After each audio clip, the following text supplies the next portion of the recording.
Поставę nieko niekada nesigaus. Niekada niekas nepalies. Поставив viskas gausis. Tik veltui švaistysi. Nesiimk to, ko neišmanai. Это невозможно сделать хорошо. Nesugebėsi, tai labai Ты строишь воздушные замки, которые Oi, palik kaip yra. Tavo idėja iškart pasmerkta. Nes Tu lochas, pastavę nieko nesigaus.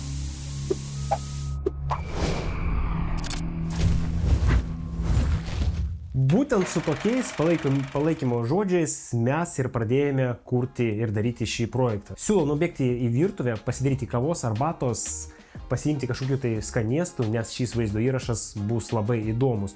Mes su jumis iš karto apžvelgsime, nuo ko prasidėjo visas objektas nuo pačios pradžios ir pasidalinsiu galutinį rezultatų, kaip atrodo objektas jau priduotas. Eime žiūrėti. Dar vienas projektas baigtas. Reikėtų pasakyti, kiek čia mes turime kvadratūros. Štai, va, tiek. Turime 12,45. Mes su jumis pradėsime žiūrėti etapais, nuo ko viskas prasidėjo ir vat, koks darbas, po kurio eidavo. Aš pasistengsiu pasakoti etapais, kuriais ir buvo atliktas šis darbas. Reikia pradėti gal nuo to, kad čia yra senos statybos namas iš rąstų.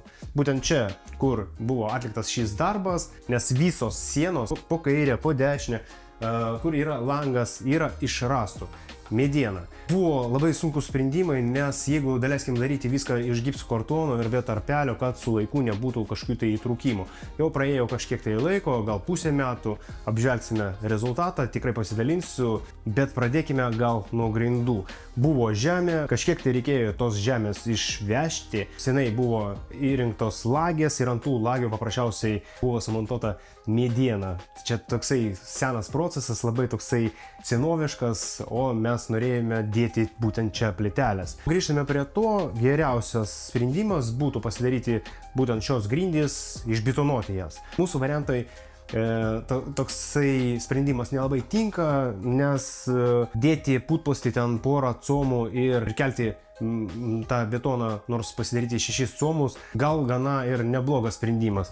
Bet pačioj pradžioj buvo jau sutarta, kad darome čia lagės, sukame OSB, tada cemento drožlio plokštės, dedame šildančią medžiagą ir klijuojame plytelės.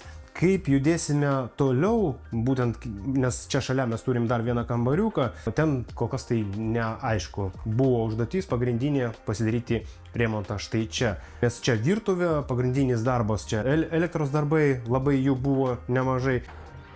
O čia įvadas ir kol kas tai automatas, C16, man atrodo, jo, vienas. Taip, galima sakyti, kad skydas buvo šitoje vietoje, čia buvo 2 automatai, C16, man atrodo, ir seną instaliaciją, jūs matot, va čia. Viską panaikinom, viską išardėm, tada visos sienos, grindys, lubos, pagrinde virtuvė. Irgi suvalgė nemažai pinigų, nors ir tokia virtuvė iš Ikėjos. Po to, kai buvo sutvarkytos visos lagės, sudėtos grindys, mes pradėjome surinkinėti sienas. Kokių buvo čia sunkumų? Daleiskim, šis projomas, kur yra durys buvo, žinokit, kai iš viso ten iš medžio, labai sena konstrukcija, metras ant jų aukštis kažkur tai buvo labai žemos, daleiskim, aš 1,73 m, gal 1,80 m, pat tokios labai žemos durys ir labai sunkios, labai sunkiai konstrukcija. Mes ieškojame tinkamo sprendimų ir suradome būtent tokios metalinės, pašiltintos metalinės durys. Labai buvo geras sprendimas, nes tikrai labai patiko. Horn kompanijos, vat būtent šis produktas labai geras. Šitą sieną po kairę pusę iš viso buvo štai vat arba va tokia buvo, arba štai taip, žodžiu, buvo labai kreiva. Dėl to atkosai pas mus vat tapo štai tokie, vos ne 60 comų. Mes vėl užeisime į tamburą, pasižiūrėsim, nes ir ten buvo užsuktas gipskartonas ir pakalbėsime trumpai apie elektrą, kokie buvo sprendimai. Šitą sieną irgi iš rąstų, dalis prie pačio pečio būtent buvo išmūryta iš plytų, bet visa kita siena grinai iš medžio. Dėl medžiagų buvo irgi padaryti tokie sprendimai, mes nenorėjome taupyti ir visas gipskartonas, visi profiliai, net ir varžtai panaudoti Knauf gamintojo, nes ir tie patys profiliai, jie storesni negu pasiimti kitų gamintojo, ne? O mes norėjome apsidrausti, nes vis tiek namas iš rąstų turi būti labai tvirta konstrukcija.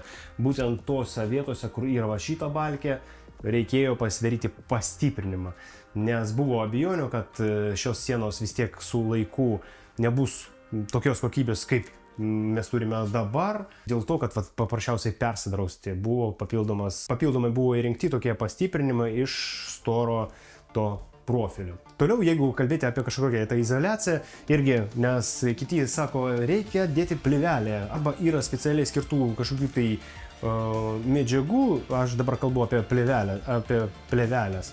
Nieko mes nenaudojam, nes irgi norim persidrausti, kad paprasčiausiai mūsų medis už gipso, ne, jisai kvėpuotų, kad gautų orą, o ne šiaip ten sumontuoti kažkokią tai plėvelę, o paprasčiausiai paskui ten ir pelėsiai, ir griebelis, ir iš viso gaus drėgmės. Žinokite, man atrodo, galima ant tiek turėti problemų, visokiausių rūpesčių, kad likti ir be namo. Tai vat pas mus grinai vata, išorinė siena, šitą sieną irgi pašinta su vata, ir kad pasiekti gerą garso izoliaciją, nes daleiskim šitą sieną irgi buvo kreiva, kažkur tai mes pasiekėm tokią rezultatą, kur 5 comai, o kitoj vietoj net ir 10 ir 13.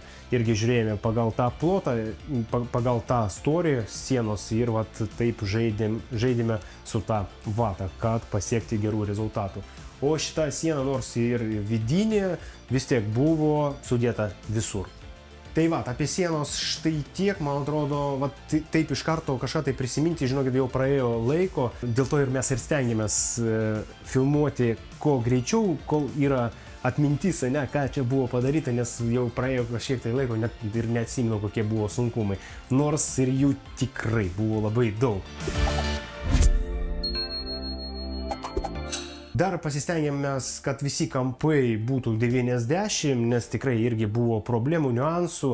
Vėl grįžtame prie tos sienos, kur durys, ten kažkaip trupučiuką buvo kreivokai sumontuota. Bet galutinis rezultatas gavosi superinis. Dabar laukia remontas čia šalia tas kambariukas. Pasižiūrėsim, koks stovis tų grindų, nes grinai iš medienos irgi viskas sumontuota taip. Reikia viską daryti tiesiai. Pakalbėkime apie rastą, nes ten, kur nešančia konstrukcija viršui buvo problemų, reikėjo viską išpjauti, net ir tą angą dabar beveik prie tos balkės, nes tikrai čia buvo daug žaidimų. Visur, kaip ir minėjau, profiliai Knauf, nešantis profilis irgi storas, ir kokių mes čia turėjome problemų. Nes čia mes matome, kad yra medinė balkė, rastas. Ir reikėjo jį nupjauti štai taip ir palikti tą didesnį atstumą, kad tilptų mūsų durys. Nes čia dabar pasidaryta pagal standartą, prajomas 90 ir aukštis jau toksai, koksai išėjo. Irgi, man atrodo, pagal standartą 2,08. Kad vėliau galima būtų sumontuoti čia gerai tos durys. O dabar gal pasikalbėkime apie gipskartoną. Čia raudonas gipskartonas, jungiklis šitoj vietoj, nes durys mes planuojam, kad atidarytųsi štai taip. Jeigu bus pakeitimų, o jų gal ir bus, tikriausiai pasidarysime duris vis dėlto į šitą pusę, kad galima būtų atidaryti. Tai jungiklius reikės montuoti ant šios sienos. Tai reikės kažkiek tai dalį to gipskartono išardyti, nes jūs, kai žiūrite mano vaizdo įrašas, jau seniai žinote, kad jeigu mes čia atidarome tos duris, tai jungiklis turi būti iš tos pusės, kur yra rankina. Tai dabar gal pasikalbėkime apie grindis, pasižiūrėkime, ant kiek yra tas skirtumas. Ir grįšime į virtuvę. Ir pasikalbėsime, kaip eidavo visi darbai ten. Nu, jau čia matosi, ant kiek viskas nelygiai. Čia tos vienkartinės tokios statybinės durys, mes vėliau jas demontuosime. O prieš darant sienas reikėjo pažaisti ir su elektra. Irgi nemažas darbas, pagrindinis darbas padarytas, bet jisai negalutinis, nes paprasčiausiai dar tas skydas, galima sakyti, jisai laikinas, nieko ten neparašyta. trečdalis dar saugiklių nepajungta, bet vis tiek mes apžvelgsime, kokie buvo sprendimai, kokie buvo laidai ir iš viso kokie, gal duosiu tokią bendrą informaciją, kokie ten buvo sprendimai. Štai taip iš kitos pusės atrodo mūsų durys ir, kaip ir sakiau, puikus variantas, puikus sprendimas, mums labai patinka ir pašiltintos. Labai geras produktas. Siena buvo sumontuota iš gipso kartono, nes paprasčiausiai, kaip ir minėjau, buvo užlenkta tam, kad pasiekti tokio rezultato. Ir paprasčiausiai, kai jau bus vykdomi darbai čia, jau su šitą sieną bus visas reikalas išspręstas. Tada su elektros dėžė, štai tokia, mes iškart norėjom sumontuoti mažą, nes negalvojame, kad sumontuosime įtampos kontrolės relė. O vėliau buvo padarytas toksai sprendimas, kad vis dėlto montuojam, nes būna, kad įtampa šokinėja, daleiskim ten, nes čia kaimo namas, jeigu daleiskim pasiimti mieste, aišku, tos įtampos kontrolės relė, jos iš viso kaip ir nereikalingos, nes pilnai naujos statybos namas jau pilnai jau įrinktas. Ir jeigu mes nusileisime į rūsį, kur yra garažai, elektros skydinė, užėjus ten galima pamatyti, kad viskas įrengta. Užlipkime į vidų, trumpai aptarkime ir grįšime į virtuvę. Dar reikėtų pasakyti, kad visoms rozetėms mes naudojame kabelį 2,5, 3 ant 2,5, o apšvietimui 3 ant 1,5. O dėl instaliacijos nieko negaliu pasakyti, ten lietuviško gamintojo ar dar kažkokio tai, bet norėčiau patarti toksai patarimas, kad nenaudokite savo objektuose lietuvišką instaliaciją. Judėkime prie skydo. Nu dabar baisiausias triukas bus, tai pasakysiu visiems elektrikams, nes jie net negalėtų tai pamatyti ir pačiam baisiausiam sapne, vat tokią dalyką. Aš pasiėmęs šiandien testerį, jums jo pagalba rodysiu, kokie buvo priimti sprendimai. Visų pirma, mes sumontavom automatą tą pagrindinį C16, turime čia trifazį, o už jo mes turime 3 įtampos kontrolės relė. Kodėl būtent 3? Ir iš viso gal pakalbėkime, kam reikalingos tos įtampos kontrolės relė. Nes viens sako ten, jeigu bus nuo žaibo kažkokių tai elektros pakeitimų, nesuveiks, suveiks. Jeigu bus dingęs nulis, irgi daugybė elektros įtampos kontrolės relė suveikia. Pas mus Zubor kompanijos būtent sumontuoti įtampos kontrolės relė. Jeigu jums prireiks dar daugiau informacijos, jūs galite susisiekti su gamintoju. Prikabinsiu aprašyme nuorodą į vaizdo įrašą, kur pats gamintojas jums viską aiškiai išaiškins, jeigu dar yra kažkokių tai klausimų. Pagrinde įtampos kontrolės relė skirta tam, kad jūsų buitinė technika būtų saugi. Grįžtame prie to pačio žaibo. Jeigu pašoks įtampa, iš karto įtampos kontrolės relė išjungia tą elektrą ir, daleiskim, pas mus nustatyta po 3 ar 5 minučių vėl įjungia elektrą, jeigu viskas gerai ir tvarko. Jeigu vėl yra kažkokių tai šokinėjimų, vėl ar dingsta ta elektra, daleiskim iki 160, 180, tai neįjungs, kol mūsų įtampa nebus lygi. Apie įtampos kontrolės relė, man atrodo, tos informacijos pagrinde užteks. Kam skirta dar, jeigu dingsta šviesa arba vėl atsiranda, dėl tokių dalykų vėl mums į pagalbą įtampos kontrolės relė, kad su šaldytuvu neturėti problemų, o taip pat, kad neturėti problemų su vėsinimo įranga. Galima sakyti, toksai gal pagrindas, kad bazė yra, fundamentas, visa kita dar vis tiek papildysim kažkiek tai laidų. Pagrinde visas skydas, kaip ir minėjau, visas pagrindas surinkta. Tada nuotekio relė irgi sumontuoti būtent į virtuvę, kur yra rozetės, tam pačiam šaldytuvui ir visi prietaisai, kur yra kažkur tai su vandeniu susijęs. Galima pasakyti, kad dauguma šitų saugiklių prijungta prie nuotekių relė. Bendrą informaciją, kur kokie laidai ir kaip čia viskas išskirstyta, aš prikabinsiu, nes mes turim kaip tokį projektą, koks saugiklis už ką atsako ir koksai nominalas. Kodėl B, kodėl ne C, irgi jūs tikrai galite gauti informacijos, paprasčiausiai internete viskas yra. Pas mus čia būtent sumontuoti C. Tokia vėl bazinė informacija, kad jisai suveiktų, reikia trupučiuką didesnio laiko. Jeigu būtų B, tai B automatas, aišku, išsijungtų elektrą greičiau, jeigu turėtume kažkokių tai niuansų. Tai va, apie elektrą štai taip buvo įrengta ir padaryta būtent taip. Eikime į virtuvę žiūrėti toliau. Dabar pasižiūrėkime, kokio storio gavosi siena ir jeigu pamatavus grinai su rulete 41 comas.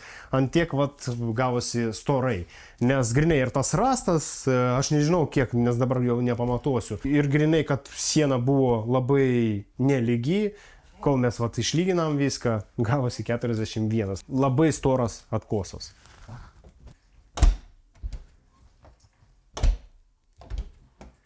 Geras, ne? Apie lubos, ką galiu pasakyti? Labai žemos, daleiskim kitos balkės, aš paprasčiausiai galiu pasiekti ir ranka. Jų storis dabar gavosi 10,5, irgi mes pasistengėm daryti vienodai, nes buvo sumontuotas lazerinis niveliras ir pilnai per visą plotą buvo padarytas vienodas atstumas. Aišku, tos balkės irgi buvo ir kreivai, vat štai taip gulėjo ir dar irgi viskas vat iš šonais, ne? Mums reikėjo čia pagauti ir kampą, kad viską pasidaryti pagal kampainį, kad būtų kampas 90. Nei, kad ir patys kampai, visi tie vidiniai, bet ir tos balkės irgi, kad bendras šitas rezultatas būtų gražus. Tada jų plotis yra 30,5, štai taip gavosi. Sumontuotas ant viršaus kartonas žalias, kiek aš atsimenu, gal baltas. Va dabar irgi bijau pamiluoti, gal ir baltas. Taip, mūsų lubos be tarpelio ir dabar gipskartono montuotojai sakys, nu kaipgi čia? Arba tas pats dažytojas, nes sakys, wow, neduok dieve, čiagi bus visur įtrūkimai. Jeigu gerai padaryta apdaila, be problemų, pasižiūrėkite, iš viso jokių problemų. Nėra niekur įtrūkusios vietos, viskas iki šiol atstovi, mes stebėsim šitą namą ir pasižiūrėsime po 2 metų, nes iš viso mes duodame tokią komercinę garantiją 5 metų. O tada mes su jumis galime judėti į priekį. Kai buvo sumontuotos visos lubos, sienos, mes pradėjome dažymo darbus. Prieš dažant sienas mes išlyginome pagrindą tik tai tam, kad paprasčiausiai turime šildančias grindis. Apie visas kainas aš tikrai nekalbėsiu, bendrai pasakysiu vaizdo įrašo gale ir pasistengsiu gal nedidelę lentelę pasidaryti ir pasidalinti, kokių medžiagų buvo panaudota šitame objekte ir bendrą kažkokią tai sumą. Nes tikrai viską ten susirašinėti, kiekvieną automatą, saugiklį, ten laidus ir klijus, glaistą, nu čia iš viso labai bus ilgas procesas ir aš nemanau, kad to jums reikia. Bendrai, va iš karto užbėgant į priekį, galiu pasakyti, kad visas remontas, ką mes čia turime, kartu su virtuvė, su plytelėm, su šildančiu kilimėliu, ten su termostatais, jungikliais, laidais ir visa kita, kažkur tai panaudojame 5500, tokią orientacinę kainą. O darbą skaičiuokite patys. Tada, kai mes padarėme šildantį kilimėlį, išlyginame pagrindą, sudėjome plytelės ir aišku, buvo užtaisytos siūlės. O tada pradėjome dažyti ir visi kiti malonus daiktai. Virtuvė, dažymas, plintusai ir, aišku, valgomasis stalas ir kėdės. Ruletas irgi buvo užsakytas, nes tai pradėsite žvengti, būna taip, kad man sako, ką ten 2 kambarių būtų, ten 2 mėnesiai ir viskas, ką jūs tam darysite. Grinai vatromanėtės, ne, 1 langas, nu ką jį čia daryti, 2 mėnesiai. Net man atrodo ir trupučiuką daugiau. Nu, vis tiek neįsmė 2 mėnesiai, ne, o būna taip, kad vat, kai kurie žmonės nori, kad visas pilnai remontas būtų atliktas per porą mėnesių. Pasižiūrėkim bendrą rezultatą, kas gavosi, trupučiuką aptarkim virtuvę ir užbaiginėsim šį vaizdo įrašą. Apie virtuvę yra ką galima būtų aptarti. Iš karto galiu pasakyti, kad jeigu pas jūs sena statyba ir jūs ten turite dujas, vat kaip ir čia, užsakovas sako, ne, aš noriu tik tai dujos ir viskas. Temkit vis tiek laidą, kad galima būtų pajungti elektrinę viryklę, nes, vat, sakau, jeigu būtų laidas, galima su laiku pakeisti, ne? Nes dujų balionas dabar, vat, čia, spintelė, tuo ją užlipsime ir šiaip iš viso, kas turite dujas, galite irgi atrašyti, pakomentuoti, nes, nu, tikrai valymo procesas labai sunkus, nes pasižiūrėkit, kiek visokiausių čia daikčiukų, metalo visokiausio. O nejaugi nebūtų paprasčiau turėti lygų pagrindą iš stiklo, kurį pavalyti iš viso jokių rūpišių. Nes jo, sako, kad čia būna gal per 5 metus vieną kartą, kad atjungs elektrą ir vieną savaitę jūs paprasčiausiai neturėsite elektros, nu tai ne bėda. Galima kažkokią tai turėti mažą plytą iš 2 dalių ir pasigaminti valgyti. O bendrai mesgi pastoviai naudojamės būtent šitą įrangą. Tai nepasidarykite klaidos, būtinai tempkite laidą trifazį ir pasidarykite būtent elektrinę kaitlentę, pasijunkite. Didžiausia klaida. Pasižiūrėkime, kaip čia sumontuotas tas balionas. Tuoj mes grinai užlipsime į šiukšliadėžę, kad apžvelgti viską, ne? Kur kokių tarakonų mes čia turim. Taip, taip, būtent taip atrodo viduj, labai švariai, kol kas tai naujai. Čia sumontuotas metalas, kad paprasčiausiai, kai mes tempsim čia balioną, aš dabar neatsimenu, kiek čia kilogramų, 11 kilogramų, mes iš karto nupirkome porą vienetų, kad galima būtų pakeisti, iš karto užpildytus. Tai nauji, taip gražiai viskas atrodo. Daugiau nėra ką čia žiūrėti ir vietą grinai sumontuoti šiukšliadėžę. Kad visi bjaurūs komentarai grinai keliautų štai į šitą šiukšliadėžę. Ir grinai tokią vietą, 60 comų. Nes iš karto mes irgi galvojame, kokią virtuvę sumontuoti čia ir toksai gana geras, sakykime, optimalus, toksai puikus variantas, tai ir iš Ikėjos. Jeigu pakeičius stalviršį, tai grinai, mano nuomonė, viskas puikiai pagaminta, tik tai tas stalviršis. Kai iš vieno mano pažįstamų irgi tai pasakė, kad jeigu su fasadu kažkas tai atsitiks, bus įbrėžimas, dar kažkas tai nežinia, kas gali atsitikti, jeigu jūs turite vaikų, išbraižys, išpaišys, jūs visada galėsite nuvažiuoti į Ikėją ir užsakyti grinai vieną fasadą ir jį pakeisti. Spalva nesikeičia.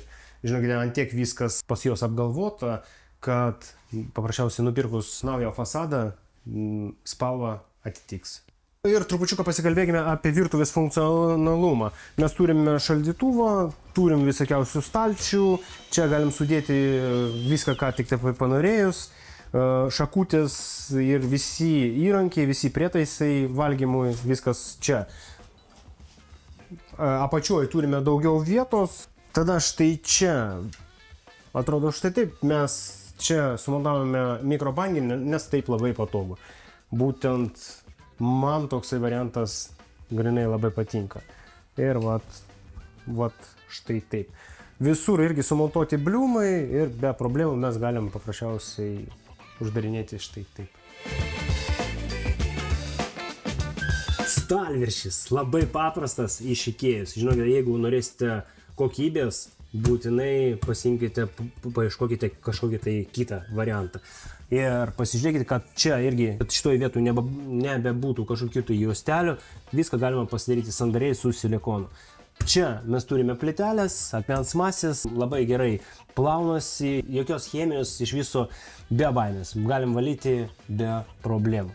Labai puikiai atrodo ir labai susirišo būtent su mūsų stalvirščiu. Darydami remontą virtuviai, toksai pasiūlymas iš manęs, labai geras, kur nors užsirašykite, prieš remontuodami virtuvę, būtinai pasidarykite techninį planą. Kas yra techninis planas? Tai visos virtuvės išdėstymas, visi išmatavimai, 60, 40, 50, visi šitie išmatavimai.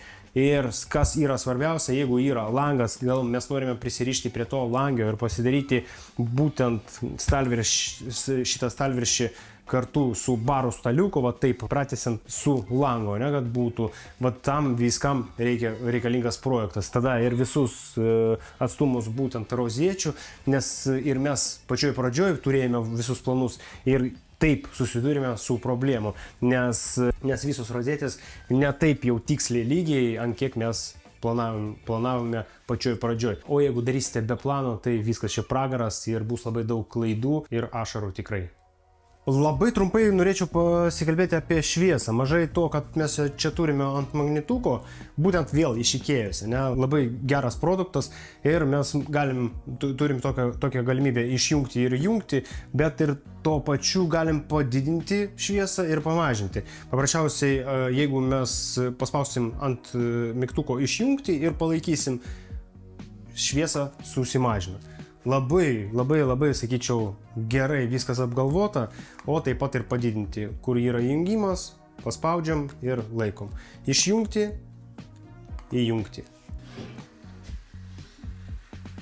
Va, tokie daikčiukai man labai patinka. Jums nereikėtų čia dar vieno kažkokio tai papildomo jungiklio, aš iš viso to nemėgstu. Grinai virtuvėje man asmeniškai labai gerai, gražiai atrodo, kai mes turime tik tai rozetės ir viskas. Kam tie papildomi jungikliai? Galima paprasčiausiai ant šaldytuvo, jeigu šaldytuvo nėra, yra lipnia juosta, mes galim prikabinti prie baldų, nors ir jeigu vat šitoje vietoje būtų mediena, nors mes čia turime metalą, galim prie metalo paprasčiausiai ir viskas. Ir net nesimato to mygtuko. Nu, ar ne puikus produktas? Iš viso. Labai įdomu taip kalbėti, kai jau remontas šitas baigtas ir yra malonumas nuo padaryto darbo. Nes tikrai, vat, kas buvo, aš paieškosiu tų kadrų, tikrai, vat, nes vat, dabar yra malonumas. Būtent vat, čia pavalgyti, prisėsti prie staliuko, pasigaminti pavalgyti, o taip pat užvažiuoti į svečius, nes prieš tai buvo labai baisu. Apie ramanėtės. Atrodo štai taip. Būtent spalvą mes pasirinkome pagal mūsų baldų spalvą, kad viskas susirištų. O būtent štai čia mes turime tokią kaip užuolaidą. Daleiskim, jeigu kažkas tai laukia prieina prie lango, tai šitoj patalpoje beveik nieko nesimato. Sakyčiau, tikrai labai puikus sprendimas ir iš grožio, ne vat kaip atrodo, man labai patinka.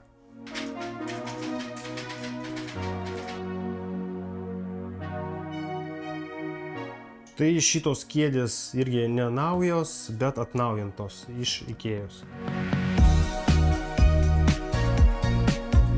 Gal labai trumpai reikėtų pasižiūrėti į šitą pečiuką, štai taip jisai atnaujintas, irgi balta spalva. Dažniausiai būna, kad žmonės sako, ta balta spalva kaip kažkokia tai ligoninė. Kur jums ligoninė? Pasižiūrėkit, kaip viskas švariai, sakyčiau, steriliškai ir puikiai atrodo. Tai štai toksai rezultatas, bet reikia dažyti dar antrą kartą. Užsakovas irgi labai norėjo, žinokite, aš tai būčiau išardęs, nes mes čia turime šiltintį kilimėlį, šiltinčios grindys, tų termostatų, tas termostatas valdomas irgi per Wi-Fi. Jeigu nepamiršiu, tai nuorodą įdėsiu komentaruose arba aprašymuose. Jeigu pamiršiu, tai būtinai man priminkite, aš pasidalinsiu. Ir bendras vaizdas štai toksai. Buvo tokia rūda, gal ne rūda, oranžinė spalva, o dabar visai kitoks rezultatas.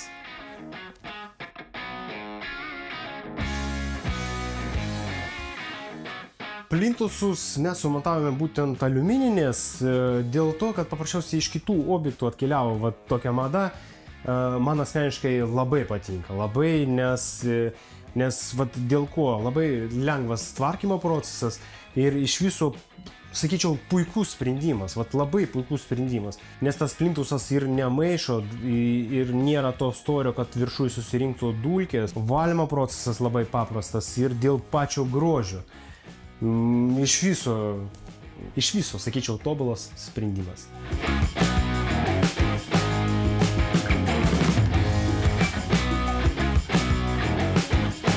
Na ir ant pačio galo tai televizorius. Aišku, jį negalima čia dabar kažkur tai nukreipti. Pačioj pradžioj buvo sumontuotas štai toksai laikiklis, kad galima judinti visą tą teleką, kur tik tai norite, ne? Galima net buvo iki šitos vietos jį ištraukti, sukti bet kurią šoną, bet dabar grinai jisai kaba vat štai taip.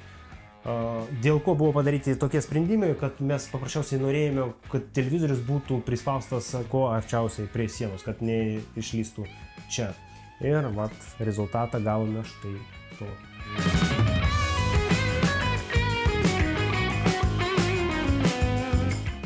O štai toks remontas pas mus šiai dienai gavosi. Ką norėčiau dar patarti?